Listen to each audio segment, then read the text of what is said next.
Olá, pessoal! Tudo bem com vocês?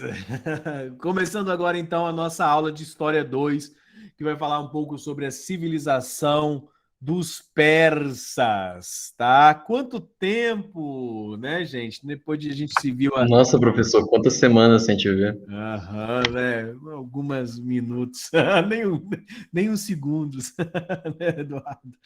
Mas vamos lá, meus queridos, vamos falar um pouquinho hoje. A gente está simplesmente dividindo as aulas aqui, né, para a questão das gravações, mas vamos falar um pouquinho sobre a civilização persa, que são os antigos elamitas, ou a civilização do atual Irã, tá? Então vamos lá. A pré-história persa, digamos, eles se localizam no Planalto do Irã. Era uma terra extremamente fértil, agricultável, tá? Né, agricultura nas terras baixas, riqueza mineral nas montanhas. Eu acho que se Jeová ou o El lá, Fenício, soubesse de uma Canaã bacana, a Canaã persa era mais bacana do que aquela ali. Então, não ia ter nem que esse problema que tem hoje de disputar Jerusalém, né? Se tivesse Deus falado ali que era ali no Irã, era bacana, porque a verdadeira cidade que jorrava leite e mel era a terra dos elamitas, tá? Montanha com ferro, cobre, chumbo, tudo que plantava nas terras baixas extremamente agricultáveis e férteis, tá? É claro que a gente sabe hoje do processo de desertificação, não é da região do Iraque e do Irã, mas era uma região bastante próspera. Né? O primeiro milênio antes de Cristo, quem estava ali na região era a civilização elamita. Se vocês verem lá na aula da civilização mesopotâmica, eu só cito os elamitas. Eu estava olhando aquela aula e falei assim, mas professor, você não quis, você falou tanto dos hititas, falou dos assírios, dos sumérios, dos amorritas, dos caldeus, dos acadianos, falou dessa galera toda, e dos elamitas você só citou. Porque os elamitas são, na verdade, né, os primeiros povos que estarão ali no que vai ser a civilização persa, tá? Então, a pré-história a gente tem o Elam, tá? Beleza? Tranquilo, Eduardo. Nós temos o Elam, né? E ali uma região de muitos conflitos endo-europeus ou indo-europeus, tá? Medos e persas, principalmente, tá? Então, né? E citas também. Os textos históricos assírios vão chamar de nômades turbulentos, né? Dessa região, né? Dos elamitas, dos medos e dos persas. Você pensa o seguinte: se um texto assírio, os assírios sendo quem os assírios foram, um povo extremamente violento, que fazia empalamento das pessoas. A Bíblia assíria falava que do mar de sangue, eles entendiam que a guerra tinha que ser sangrenta mesmo, chamando os medos e os persas de nômades turbulentos. Então, quer dizer, flor que se cheira não eram, né? Não eram, né? As tribos, então, dos medos unificaram-se antes dos persas e o rei Medo, né, dos medos, né, Ciáchares, unificou os indo-europeus. Unificou ali tanto persas quanto citas naquela região ali dos elamitas, tá? Então a gente tem a formação da Pérsia, então, na verdade, começa como civilização medo, tá? Civilização dos povos medos, tá? Então aqui, ó, tenho aqui, ó, um, um como é que eu posso colocar é uma estrela, né? Essa estrela verde, né? Dos povos mesopotâmicos ali na Babilônia. Eu estou já falando no período aqui dos caldeus, dos neobabilônios, tá? Os elamitas, né? Que vão migrar de Susa e formar a Pérsia propriamente dita, né? Com Passágada e Persépolis. Gente, isso mesmo, aquela cidade, né, onde lá eu sou amigo do rei, né? Vou-me embora para Passágada. né? O poema, na verdade, está falando da grande cidade persa, justamente por conta, né, da prosperidade persa que vai dominar praticamente toda essa região aqui do crescente fértil, né? Os persas vão dominar, vão estender demais o império. Aonde você está vendo aqui, nesse bege mais rosáceo aqui, chegou em algum momento a ser, né, a extensão do território persa, tá? Então, os persas começam com os medos, né? Tanto os medos quanto os persas eram tribos indo-europeias, ambos são iranianos pré-islâmicos. Os medos ajudaram os babilônios a derrubar a Assíria e conquistaram os persas. Os persas, autorizados a manter seus próprios líderes, né, autorizam a manter os próprios líderes, desde que não se rebelem, até que os reis, no caso, os persas são autorizados pelos medos, né, a manter os seus próprios líderes, desde que não se rebelassem. Só que o que acontece é que o rei persa sírio lidera uma rebelião contra os medos, e aí vai ter, então, os medos são dominados pelos persas, tá? E aí você consegue ver aqui, de amarelo mais forte, né, o que se tornou o povo, né, indo-europeu, que é dos persas, né? Aqui a gente tem o famoso Ciro, né, o grande imperador persa.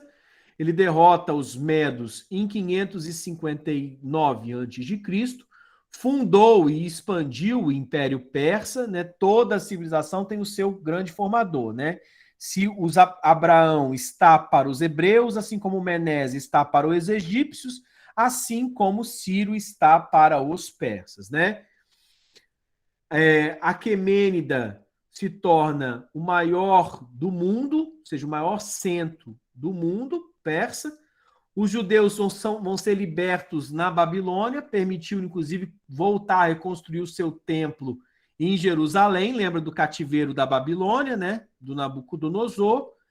Respeitado por aqueles que conquistou, derrota e termina o Império Neobabilônio, né? A derrota de Nabucodonosor e dos caldeus vem pelos persas. Babilônia se torna a primeira capital do império, inclusive, e depois essa capital vai ser transferida para Susa, que é a região ali, né? A região do Médio Elão, tá? Cambises, depois de Ciro, domina o Egito, e a gente tem, então, a expansão territorial dos persas a partir de Ciro, tá? E aí, aquele mapa lá, né? A gente vê aqui o grande império persa. Ele chega a ser tão grande, né? Primeiro Babilônia, né? Como capital, né? Depois as grandes cidades persas, mesmo Parságada e Persépolis, né? Eles vão construir um tipo de governo diferenciado, tá? Como que os persas vão entender? Aqui, né, um artefato de escrita persa, Ciro, né? E aí, então, a gente vai ter o Dário I. Mas como que é esse tipo de organização, né, do governo persa? Eles vão criar satrapas, ou satrápias, tá? Que vão ser comandados, está escrito errado aqui, gente. Vão criar satrápias, que vão ser organizados ou comandados pelos sátrapas. O que é isso, né? Cresceu muito, Ciro, Cambises, Dário vai e fala assim, olha, vamos dar autonomia administrativa para esses povos dominados. O que eles têm que fazer? Pagar o imposto. O que eles vão fazer ali? Eles têm que prestar obediência ao rei persa, pagar os impostos. Então, eles podem fazer o tipo que eles quiserem, tá? Então, as satrápias eram, então, unidades administrativas controladas pelos sátrapas, que eram os olhos e ouvidos do rei persa, né? O Império Persa, com Dário I, vai chegar a ser tão grande que vai existir 20 novas províncias no Império, tá? Então, vamos lá, Dário I esmagou uma rebelião após a morte do filho de Ciro, no caso Cambises, Subiu ao poder em 552. Criou um exército permanente, construiu estradas, fortaleceu o exército, construiu de fato um longo império. Ele era seguidor de uma religião chamada zoroastrismo. Eu vou apresentar para vocês alguns dos princípios do zoroastrismo, e organizou o governo por intermédio de satrápias. Em 499, uma importante rebelião de Mileto leva às guerras persas, depois se conduz a uma invasão fracassada na Grécia em Maratona, e aí vocês já vão conhecer o filho dele logo, né? O filho dele, Xerxes, que é famoso pelo filme ali do 300 e das Guerras Médicas, né? Depois das Guerras Médicas tem o início, a decadência do Império Persa. Ponto alto da cultura persa é o famoso, uma das coisas, né, famoso na Bíblia como o rei que jogou Daniel na cova dos leões para orar a Deus, né, aqui do rei Dário, né?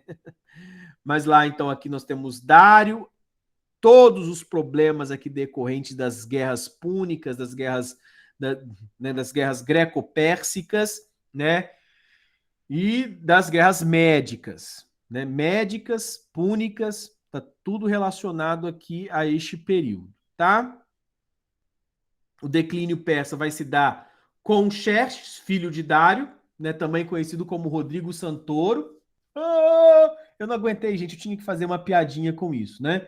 Que assumiu o trono em 400, eu sei que a piada foi ruim, mas enfim. Assumiu o trono em 485 a.C.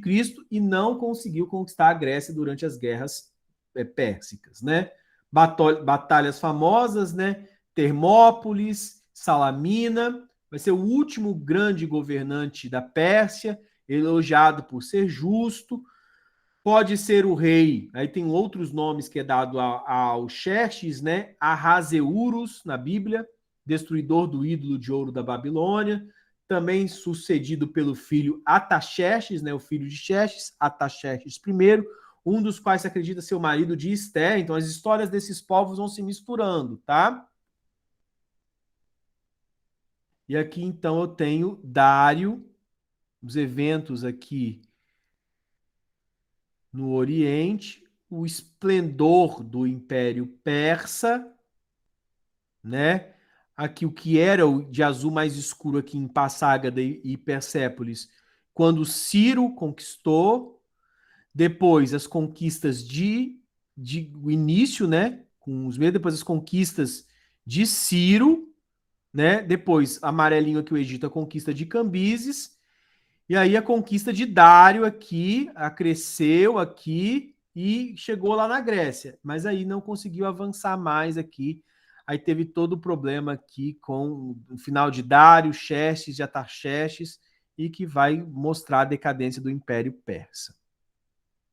Gente, princípios do zoroatrismo. Durante os reinados de Ciro e Dário, uma nova religião chamada zoroatrismo surgiu, baseada nos ensinamentos de Zoroastro. Zoroastro teve visões, né? Essa religião vai ser importante porque ela vai se misturar com outras religiões, inclusive com as religiões gregas, né? Com as religiões romanas. Vai ser princípio, né, da religião romana antes do cristianismo, e vão ter elementos do zoroatrismo que vão se juntar com o cristianismo. Mas o mundo no zoroastrismo era dividido entre o bem e o mal. Tinha, né, Ahura Mazda, que era a fonte do bem, que é também conhecido como Ormuz, né? A Ahura Mazda é Ormuz, né? E Arimã, que é o espírito maligno. Então, eles dois viviam em guerra. Ormuz e Arimã. Uma hora um ganhava, uma hora um perdia. O dia é o dia de Ormuz, né? Ou Ahura Mazda. A noite é a terra de Arimã. Era um dualismo entre o bem e o mal.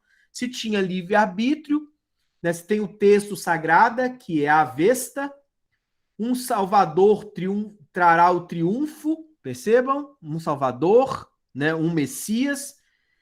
Eles tinham novos corpos espirituais, uma linguagem, o mal era destruído no final, e Mitra, que era um deus solar, que era o principal ali ajudante de Ahura Mazda, ou filho de Ahura Mazda, de Ormuz, é um deus solar, e o Mitra vai ter uma religião só para ele, que é o mitraísmo, tá? este mitraísmo que vai se tornar religião oficial, né, dos romanos antes de Cristo. A ideia de um Deus que morre, né, que ressuscita, é o Mitra também, tá? Um século antes de Cristo, né? Vai ser, obviamente, muito. Como os persas vão expandir o território, o zoroastrismo vai ser expandido também, e, obviamente, o mitraísmo com isso, né? Darius adorava a Ahura Mazda, que é o Hormuz, né? Outras religiões vão ser desencorajadas no período de Dário, por isso que, inclusive, Dário joga Daniel na cova dos leões, tá? Aquela parte do Zoroastro, dos, das regiões que tinham muita liberdade com Dário começam a perder um pouco a liberdade, né? E ainda o zoroastrismo, o mitraísmo como o antigo ainda vai existir na Índia e no Irã, tá? Mas óbvio que é importante aqui a influência da religião zoroastra, né? Zoroastra, que foi o fundador, né? Atraiu milhões de seguidores, né? Para viver esse estilo de vida zoroástrico, né? Ele coloca que, né, como que se davam essas comunidades, né? Obviamente se obedecia aqui aos ensinamentos, ele tinha esses ensinamentos sendo colocado pelo Avesta, que era o livro sagrado, né? E é uma religião basicamente baseada em princípios dessa vitória do bem, tá? Aqui Zoroastra tendo a iluminação, né? E obviamente a expectativa, a espera de um salvador. Essa religião continua até os dias de hoje, né? Mas aqui uma foto antiga de um casamento mitraísta, tá? Perdão. Perdão de novo. E aí, por fim, para terminar aqui, cultura mista, né? Ciro e Dário encorajaram a unidade cultural. A cultura foi compartilhada, levou a paz, mais com Ciro, né? O Dário, já por conta da cabeça com o zoroastrismo no final, não estava tão liberto assim, né? Não estava tanta, mas ele deixava as pessoas continuarem falando o seu idioma, a usarem a sua cultura. Mas o Dário, gente, também era inteligente do ponto de vista econômico. Ele criou uma moeda chamada Dário, ou Dárico, tá? Inclusive, nos tempos ali dos hebreus, quando dominaram, todo mundo fala assim, os dáricos, né? Eram moedas, né, criadas por Dário para justamente manter uma unidade econômica, mas não era o que ele não desejava era uma unidade cultural. Cada um podia seguir a sua religião. E aí tinham menos rebeliões, né? Era uma cultura, essa cultura compartilhada levou a paz, as pessoas trabalharam, obviamente, juntas para melhorar o império. Criou uma rede de comunicação muito frutífera, a Estrada Real é a primeira grande estrada longa do mundo, mensageiros a cavalos, né, unindo os ápatras, né? A arquitetura tinha geralmente a arte, animais, né? Era o grande tema da arte persa. Persépolis é um monumento, é uma cidade que é um monumento à glória da Pérsia e obviamente Persépolis foi o maior exemplo da arquitetura persa junto com Parsagada, né? Aqui o plano da cidade de Persépolis, toda muito bem organizada. Aqui exemplo, né, das ruínas de Persépolis. A arte persa, escultura, né, nos templos persas. Aqui Persépolis vista do alto. E assim a gente termina a civilização persa. Tá? Base ali, gente, compreender como se estendeu a cultura pelo respeito pelos persas e os reinados de Ciro enquanto unificador e de Dário como perpetuador do crescimento da civilização persa. É isso, meus queridos. Não entendi. Vinícius, é porque o Rodrigo Santoro, ele era o ator que fez o Xerxes no filme 300. Meus queridos, vou interromper aqui a gravação, agradecer, terminamos mais uma aula, mas o seguinte, vocês têm ainda alguma dúvida?